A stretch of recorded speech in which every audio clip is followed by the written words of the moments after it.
آج کل لوگوں کے لیے پارٹنر ڈھونڈنا اتنا مشکل کیوں ہوتا جا رہا ہے؟ دنیا کے کئی ممالک میں شادی کرنے کی شرح میں کمی ہو رہی ہے۔ شمالی یورپ میں ساتھ رہنے والے جوڑوں میں اب فیملی شروع کرنے کے بجائے بریک اپ کے چانسز زیادہ ہو گئے ہیں۔ زیادہ تر ممالک میں تنہا رہنے والے افراد کی پرسنٹیج اب تاریخ میں سب سے زیادہ ہے۔ تو ہم ساتھی کیوں نہیں بنا رہے؟ امریکہ سے ملنے والے ڈیٹا کے مطابق نوجوان افراد خاص طور پر مرد دوسرے گروپس کے مقابلے زیادہ وقت تنہا گزار رہے ہیں، لیکن 20 سال پہلے نوجوان لوگ تنہا رہنا سب سے کم پسند کرتے تھے۔ اب وہ یہ وقت آن لائن گزار رہے ہیں، لیکن ڈیٹنگ ایپس پر نہیں ہیں۔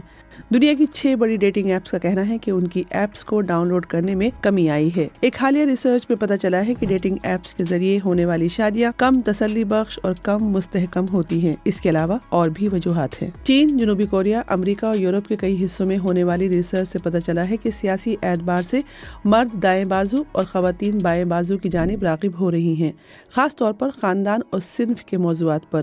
اس طرح کے بھی شواہد ہے کہ مرد اور خواتین آن لائن، سوشل میڈیا اور ٹی وی پر جو مواد دیکھ رہے ہیں یا جو فلمیں دیکھ رہے ہیں وہ بھی مختلف ہوتی جا رہی ہیں۔ زیادہ تر ممالک میں مردوں کے مقابلے زیادہ خواتین یونیورسٹی جا رہی ہیں اور گریجویٹ ہو رہی ہیں۔ اسکولز میں بھی یہی صورتحال ہے، لڑکوں کے مقابلے لڑکیاں بہتر کارکردگی کا مظاہرہ کر رہی ہیں۔ تو اب یہ ممکن ہے کہ ایک پڑھی لکھی اسٹریٹ خاتون کے لیے مناسب مردوں کا پول چھوٹے سے چھوٹا ہوتا جا رہا ہے۔